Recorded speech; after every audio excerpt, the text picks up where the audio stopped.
Երեկ իր ասուլիսում Նիկոլ Փաշինյանը հայտարարել է, կան ուժեր, որոնք առաջարկում են Նախիջևանից հետո երթուղին շարունակել Հայաստանի տարածքով եւ շրջանցել մեր երկիրը։ Նրա խոսքով որոշ երկրներ այս մոտեցումը հիմնավորում են նրանով, որ Հայաստանի երկաթուղին գտնվում է Ռուսաստանի կառավարման ներքո։ Փաշինյանը նաեւ նշել է, որ այս հարցը քննարկել է Ռուսաստանի նախագահ Վլադիմիր Պուտինի հետ։ Ըստ Փաշինյանի, այս հանգամանքը կարող է հանգեցնել Հայաստանի ռազմավարական դիրքերի կորստի եւ որպես լուծում նա առաջարկում է, որ որևէ երկիր, որը բարեկամական հարաբերություններ ունի թե Հայաստանի, թե Ռուսաստանի հետ, Ռուսաստանից գնի կոնցեսիոն կառավարման իրավունքը։ Անվտանգության հարցերով փորձագետ Արմեն Մանվելյանը մեծ զրույցում նշում է. Փաշինյանը բարեկամ երկիր ասելով հավանաբար նկատի ունի Թուրքիան։ Ես կարծում Փաշինյանը հերթական անգամ սուտ է խոսում, մանավանդ երբ խոսքը գնում այսպես կոչված բարեկամ պետությունների մասին, որտեղ Հայաստանի երկրագծը, որը կոնցեսիոն կառավարումը գտնում է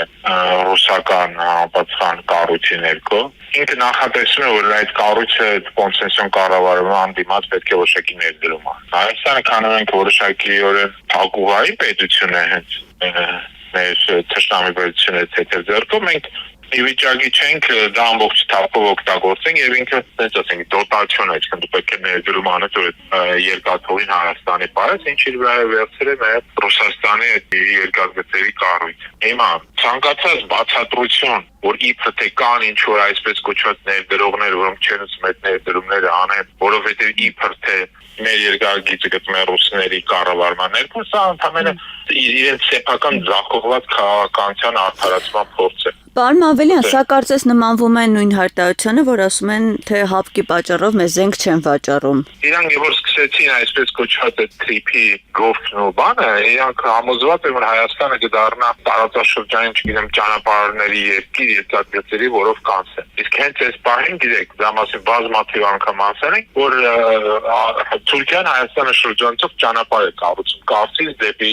Իգդիրից Նախիջևան, որը ապա այսպես կոչված տրիփով պետք է միանա։ Ու ես դրա մասին բազմաթիվ անգամ խոսացել եմ, որ սա իրենց ձախողման արդյունքն է, սխալ քաղաքականություն վարելու հետևանք է։ Հիմա քանի որ իրանք փաստի առաջ են կանգնել, որ ճանապարհը կառուցում է եւ որ նույնիսկ տրիփը հանձնելով 99 տարվա դրանից Հայաստանը ոչ մի օգուտ չի ստանալ, ընդհակառակը միայն խնդիրներ, դրանք փորձում են արդարացնել իրենց ձախողումը նրանով, որ իբր թե գիտեք ներդրողներ կան Հայաստանի երկաթգծում, բայց չեն ուզում դա անեն, չեն ուզում կառուցեն կամ Հայաստանը շրջանցող երկաթգիծ են կառուցում Կարսից դեպի Նախիջևան, որովհետև իբր թե ռուսական վերահսկողության տակ են գտնվում։ Պարոն Մանվելյան, իսկ ինչ է նշանակում այդ կոնցեսիոն կառավարման գնման իրավունք ու արդյոք կան երկրներ, որոնք պատրաստ են, գնել Ռուսաստանից, օրինակ ով կարող է դիտարկվել որ երկիրը։ Ես համոզված եմ, որ բարեկամ երկիր ասելով այսօրվա գործող ռեժիմը նկատի ունի Թուրքիային։ Շատ հնարավոր է Թուրքիան ուզենա վերահսկողություն Հայաստանի վրա այդ կոնցեսիոն կառավարման իրավունք առնել։ Դա նայ կոնցեսիոն կառավարումը ոնց է նշել։ Դա նշանակում է ներդրումներ ունենալ Հայաստանի երկաթգծերում։ Եվ բարձր որ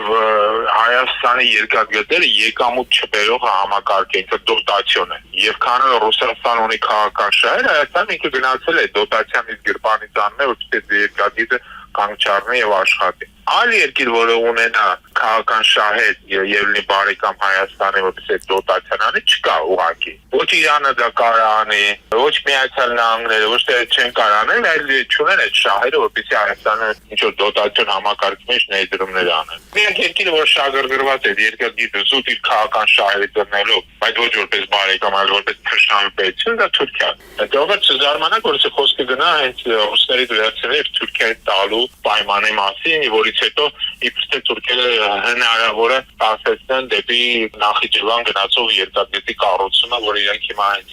անում են։ Դրանից մարդիկ ձախողել են իրենց քաղաքականություն, հասկացել են, որ տրիփը անդադ ծախել չեն կարող, որ իբր թե տրիփով բացում են ճանապարհները, հասկացել են, որ նույնիսկ տրիփի բացելու դեպքում Հայաստան-Թուրքիա ճանապարհները չեն աշխատի։